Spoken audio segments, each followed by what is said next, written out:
पिछले 20 सालों से इतना स्ट्रॉन्ग परसेप्शन बन गया है कि इस बैंक में आप पैसा डालो, इन्वेस्ट करो और भूल जाओ। ना ही आपको इसको स्टडी करने की जरूरत है, ना ही आपको ट्रैक करने की जरूरत है। एंड हम छोड़ो, हमारे पेरेंट्स का भी उस पर फुल भरोसा है। किसी फाइनेंशियल एडवाइजर के पास जाएंगे, वो भी आपको ही बोलेगा HDFC बैंक में इन्वेस्टमेंट करो ना सर, आंख बंद करके इन्वेस्टमेंट कर दो। It was the gold standard, the safest bank, the best run bank, the bank that never disappointed. HDFC bank को सर माना जाता है boring investment, but boring in the best possible way. अब मैं आपको कुछ दिखाता हूं जो शायद पॉसिबल होना ही नहीं चाहिए था। इंडिया के सबसे बड़े बैंक्स के जो लेटेस्ट क्वार्टरली प्रॉफिट्स हैं, आप देखेंगे ICICI up by 16%, Kotak up by 26%, axis up by 23%, IDFC first up by 123%। Sir even bank of India is up by 36%। वहीं पे HDFC बैंक जो लीडर था, जो किंग था, is only up by 5%. Dead last, bottom of the class.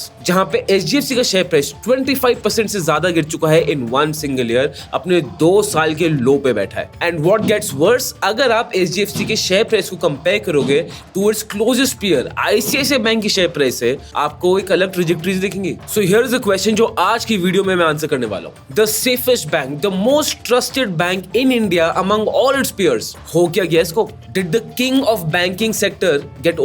या फिर किसी और ने इस किंग की जगह ले ली है, या फिर इस बैंक में अंदर ही कुछ हो रहा है जो इस बैंक को खत्म कर रहा है। आज मैं आपको ये नहीं बताने वाला हूं what to buy, what to sell, how much to hold.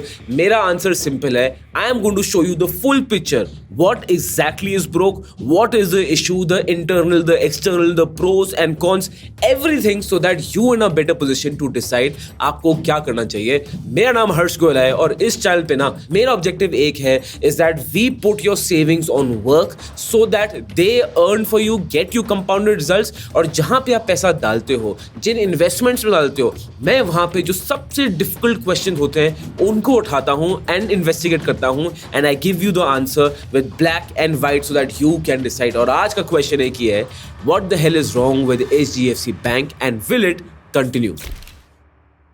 अब टू अंडरस्टैंड कि सिचुएशन कितनी ज्यादा ग्रेव हो गई है, आई थिंक बेस्ट चीज है HDFC बैंक को उसके क्लोजेस्ट पेयर से कंपेयर करते हैं, that is ICICI bank. Now if you see according to the latest results, HDFC bank का रिटर्न ऑन एसेट्स इज 1.7, वही चीज ICICI बैंक का इट्स 2.2। रिटर्न ऑन इक्विटी की बात करूंगा, HDFC बैंक इज एट 14, वहीं पे ICICI बैंक इज एट 17। और सबसे बड़ा नंबर जब भी बैंक की बात करते हैं, इसी नंबर की बात होती है, that is the net interest margin. ICICI bank का वो है 4.3, जबकि HDFC bank it's standing only at 3.5। On all indicators HDFC bank has been lagging, और ये सिर्फ 1-2 क्वार्टर रिजल्ट्स की बात नहीं है, ये ट्रेंड ही ऐसा जा रहा है। एंड इसको सब नोटिस कर रहे हैं, इन्वेस्टर्स नोटिस कर रहे हैं। HDFC बैंक की जो लेटेस्ट इन्वेस्टर मीटिंग हुई थी, वहां पे इन्वेस्टर्स जो आए थे, उन्होंने सीधा मैनेजमेंट से उठ के पूछ लिया कि हो क्या गया है हमारे बैंक को, शेयर प्राइस स्टक क्यों है, प्रॉफिट हो क्यों नहीं रहा। और जो नई चेयरमैन है HDFC बैंक के, उन्होंने पहली चीज तो कोर प्रॉब्लम को एडमिट किया है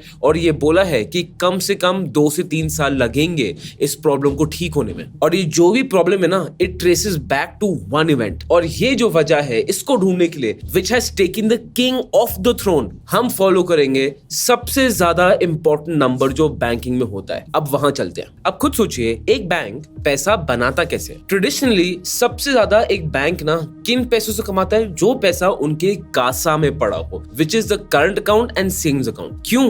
क्योंकि ये चीप मनी होता है, बैंक को इसमें ज्यादा इंटरेस्ट देना नहीं पड़ता, बैंक के लिए बस सस्ते में आ जाता है। तो बैंक जब आगे इसको लोन्स भी देता है, तो बैंक का जो बीच में इंटरेस्ट मार्जिन है वो हायर होता है। The higher the interest margin, the more profitable the bank. और यहीं से प्रॉब्लम शुरू होती है। 2023 में HDFC बैंक और HDFC लिमिटेड ये दोनों मर्ज हुए। अब इसका एडवांटेज एक बहुत बड़ा मिल गया। क्यों?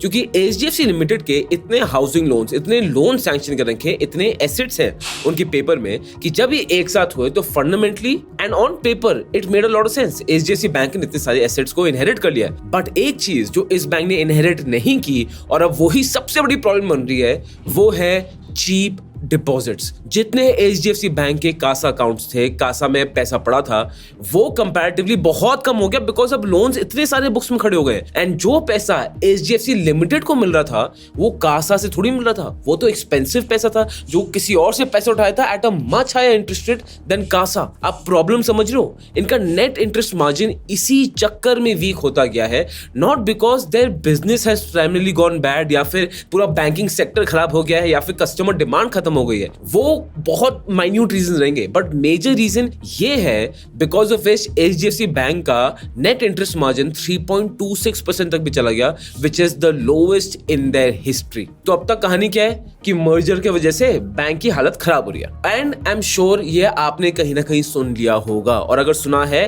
Then it's very good, but it's only one half of the story. Why? Because margin squeeze हो गया, हम समझ सकते हैं, बट बैंक ग्रो क्यों नहीं कर रहा? और उसके लिए ना अब हम वो नंबर लेंगे जो ज्यादातर ये न्यूज़पेपर हेडलाइंस कवर ही नहीं करती हैं। और यहाँ पे ना एक बहुत इंपॉर्टेंट लेसन है, आई डोंट नो कितने लोग उसको पकड़ पाए हैं। लेसन वो ये है इज दैट कि जो हम सोचते हैं कि इतनी ऑब्वियस इन्वेस्टमेंट्स है, इस कंपनी को तो कभी कुछ होगा ही नहीं, एचडीएफसी बैंक तो बेस्ट इन्वेस्टमेंट है, बस पैसे डाल दो भूल जाओ। सर 2 साल से इस बैंक ने इन्वेस्टर्स को कोई रिटर्न दी नहीं है। So the biggest lesson that we get कि जो इन्वेस्टमेंट्स आपको सबसे ज्यादा ऑब्वियस लग रही है ना, जो बहुत ही अच्छी लग रही है, वो अच्छी हो भी सकती है in the long run, but हम इन्वेस्ट हमेशा तो घोड़ों पे करते हैं, बट एक घोड़े कब गधे बन जाते हैं ना पता नहीं चलता है। इसके examples I can give you innumerable. IEX एक टाइम पे it was supposed to be the premium, on paper nobody could raise a question, things have not turned out well. EaseMyTrip, on paper it was perfect, the industry had done so well, industry के numbers थे forecasted to do so well, वो company ज्यादा कुछ नहीं कर पाई है। Dreamfolks same category, I can give you so many companies जो इस कैटेगरी में आते हैं, एंड इंटरनेशनली भी स्टॉक मार्केट्स में ये नॉर्मल है।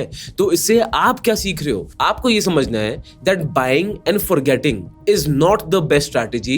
You need to understand that you need to track your investments कि जो आपने घोड़े पे इन्वेस्ट किया है वो भागना बंद कर दे, वो गधा बन जाए, तो सर उसको आपको बाहर निकालना है in your portfolio. That business does not deserve कि आप अपनी मेहनत की सेविंग्स उसमें इन्वेस्ट करो। इसलिए you need to keep constantly tracking your portfolio, और अगर आप उसको खुद कर सकते हो through quarterly results, please do it and be sure you are helping others also. But if you are someone जो ट्रैक नहीं कर पाता है, डिसीजन नहीं ले पा रहा है, एंड यू वांट एक सेबी प्रोफेशनल जो मुझे गाइड करते रहे according to my risk, my goals, my plan, I present to you Goyla financial services. ये एक SEBI registered investment advisory company है। आप इनके साथ एक free well diagnostic call book करा सकते हो, जहां पे ये आपको आपके पोर्टफोलियो में अनबायस्ड गाइडेंस देते हैं, and by the end of the call if they think they can help you, they tell you how they can help you, और कभी आपके पीछे भागेंगे नहीं to push a product down your throat. This is only to make sure that you have a complete control on your portfolio. तो अगर आपको उसमें इंटरेस्ट हो, वेल डायग्नोस्टिक कॉल का लिंक नीचे है। अब याद है हमने ये नंबर 81 बॉन्ड्स की वीडियो में भी बात की थी, और अगर आपने 81 बॉन्ड्स वाली वीडियो नहीं देखी है, I highly recommend to watch it. कितने बैंक्स ये इजी वे आउट लेते हैं, कंज्यूमर्स को फंसाते हैं, इस वीडियो से आपको क्लैरिटी मिलेगी। वीडियो के एंड में आपको दे दूंगा, देख लेना। उस वीडियो में भी एक हिडन नंबर था दैट डिसाइडेड एवरीथिंग, और इस वीडियो में भी एक हिडन नंबर है जिसके बारे में कोई बात कर ही नहीं रहा है, एंड वो नंबर है the loan deposit ratio, which is the LDR। Simply ये दिखाता है कि अगर बैंक के पास 100 रुपए डिपॉजिट में है तो कितना पैसा उन्होंने लेंट आउट किया। अब according to RBI the LDR should be 75%। इसका मतलब क्या हुआ?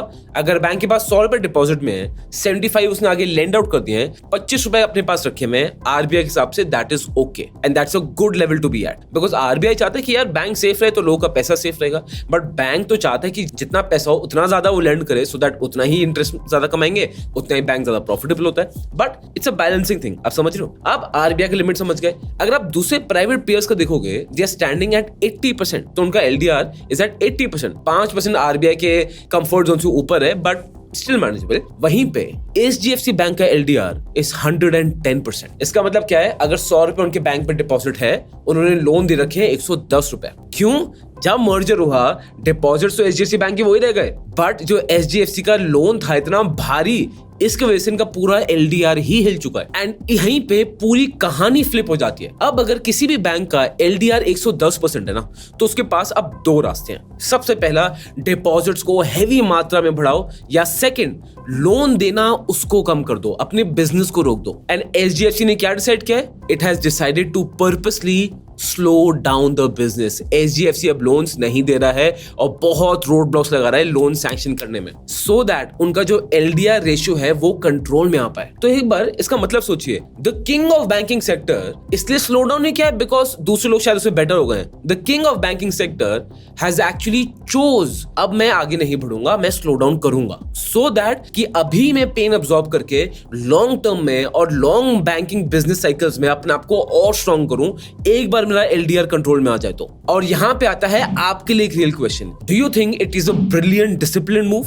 या फिर आपके हिसाब से ये एक अर्ली साइन है कि बैंक एक ट्रबल में आ रहा है? क्योंकि ये बहुत रेयर है कि जब बैंक अपना बिजनेस खुद रोके। अब लॉजिकली दोनों साइड के आंसर्स को कंसीडर करते हैं। पहला आंसर हो सकता है आप ये दोगे कि Harsh, this bank is a genius. क्यों? बिकॉज 110% एलडीआर तो ऑलरेडी एक टिकिंग टाइम बॉम्ब था। तो ये बैंक पेशेंस दिखा रहा है, लॉन्ग टर्म कॉन्फिडेंस दिखा रहा है, और पहले ये प्रॉब्लम को सॉल्व करना चाहते हैं सो दैट ये प्रॉब्लम आगे जाके काम ना करे। एंड जो इनके स्टेप्स है ना, वो एक्चुअली पेपर में भी दिख रहे हैं। फाइनली कितने टाइम बाद एचडीएफसी के deposits growth is higher than the loan growth. And कुछ इनके बहुत बड़े लोन्स हैं, 40,000 करोड़ के, 50,000 करोड़ के, 2-3 साल के अंदर ना ये सब स्क्वायर ऑफ हो जाएंगे। और जब ये बड़े लोन स्क्वायर ऑफ हो जाएंगे, जब एचडीएफसी बैंक का एलडीआर वो भी कंट्रोल में आ जाएगा, with the reach it has, with the trust it has, तब एचडीएफसी बैंक एक्चुअली ग्रो करेगा in a safe and sound way. And ये एक डिटॉक्स है जो बहुत कंपनीज को लेना चाहिए, बट बहुत कंपनीज में हिम्मत होती नहीं है लेने की। ये तो चलो हो गया केस 1 का आर्गुमेंट। अब बात करते हैं केस 2 का आर्गुमेंट, जहां लोग सोच रहे हैं कि ये सिर्फ एक होक्स है और एचडीएफसी बैंक में कुछ सीरियस इश्यूज है। और पहला पॉइंट तो सीधा ये आएगा कि जब एचडीएफसी बैंक और एचडीएफसी लिमिटेड का मर्जर हुआ था, ये इतना बड़ा मूव था, मैनेजमेंट इतनी ऑप्टिमिस्टिक थी, बट मैनेजमेंट के जो भी गोल्स और एजेंडा थे वो काफी ऑफ द टेबल चले गए। एंड ऑलरेडी एचडीएफसी के टॉप लेवल मैनेजमेंट में लीडरशिप इश्यूज हैं, सक्सेशन इश्यूज हैं। एंड जितना मैं रेडिट से पढ़ा है, एटलीस्ट कोई ऑफिशियल डेटा नहीं है, बट इन एचडीएफसी बैंक बहुत पॉलिटिक्स खेली जा रही है with in the company and the leadership. और क्रिटिक्स ये भी आर्ग्यू करते हैं कि इस बैंक को अपनी कोर प्रॉब्लम बहुत टाइम से पता थी, बट उन्होंने कभी उस कोर प्रॉब्लम को फिक्स करने की कोशिश ही नहीं की। वो बस थर्ड पार्टी प्रोडक्ट्स वो बेच रहे हैं कि इनकी रिटेल इनकम बढ़ जाए, बट जो कोर इशू है उस पर कोई ध्यान नहीं किया। Because of which even after 2 years, जब उनको पता था इनका एलडीआर इज द इशू, इस बैंक की हालत अभी तक यही है। And according to some experts बोल रहे हैं कि हाँ, management can try to show कि ये टेम्परेरी डिटॉक्स है, बट उनके accordingly something major is off with the bank. Again ये बहुत रेयर है कि कोई बैंक अपने बिजनेसेस को स्लो डाउन कर दे अपना बिजनेस बचाने के लिए। अब इनमें से सही साइड कौन सी है किसी को नहीं पता, एक्सपर्ट्स को भी नहीं पता। सब अपने ओपिनियंस और बायसेस से बेस्ड हैं कि जिसका पैसा उसमें इन्वेस्टेड है वो अभी भी उम्मीद करके चल रहा है कि तो बैंक अच्छा कर रहा है, जिसका पैसा इन्वेस्टेड नहीं है और जिन्होंने एचडीएफसी बैंक की पूरी ग्रोथ मिस आउट कर दिया है, उनका अब आ रहा है कि देखा ये बैंक बेकार है, मैं तो मानता ही हूँ बैंक बेकार है। और अगर इन दोनों साइड्स को देखोगे ना, तो ये दोनों साइड्स लॉजिकल हैं, ये दोनों साइड सही हैं। एंड हमेशा स्टॉक मार्केट्स में चॉइस ऐसे ही आती है, कभी सही गलत के बीच में चॉइस नहीं आती है। वो तो बहुत ही ऑब्वियस चॉइस है, चॉइस हमेशा आती है सही और सही के बीच में। एंड गुड न्यूज है, आपको इन दोनों में से कोई चूज करने की जरूरत है ही नहीं, क्योंकि आज जो मैं आपको बताऊंगा ना, वो इससे बहुत ज्यादा जरूरी है। बस वो 3 चीजें जो आपको इस बैंक में ट्रैक करनी है, आपको खुद समझ आ जाएगा ये बैंक किस डायरेक्शन में जा रहा है। सबसे पहला, आने वाले रिजल्ट्स में यू नीड टू फोकस इस बैंक का एलडीआर क्या है। अगर एलडीआर गिर के 90s और 80s में आ रहा है, it is a very positive sign. Second, आपको चेक करना है इस बैंक की डिपॉजिट ग्रोथ। अगर डिपॉजिट ग्रोथ फिर कंटिन्यू कर रही है कि it's overtaking the loan growth, भाई good situation. And third, just keep a lookout on net interest margin, it should be increasing. अगर इससे भी नीचे आ गया फिर तो कतल ही है। और कोई एक्सपर्ट आपको नहीं बताने वाला, सिर्फ यही 3 नंबर्स आपको बताएंगे कि क्या ये जो एचडीएफसी मैनेजमेंट जा रही है जिस डायरेक्शन में, इज इट जीनियस और कंप्लीट फेलियर। और ये कोई हेडलाइन नहीं बताएगा, ना ही मैं बता पाऊंगा आपको, ये ना ही आप बता पाओगे, आपको बस ये 3 नंबर्स ही बताएंगे। सो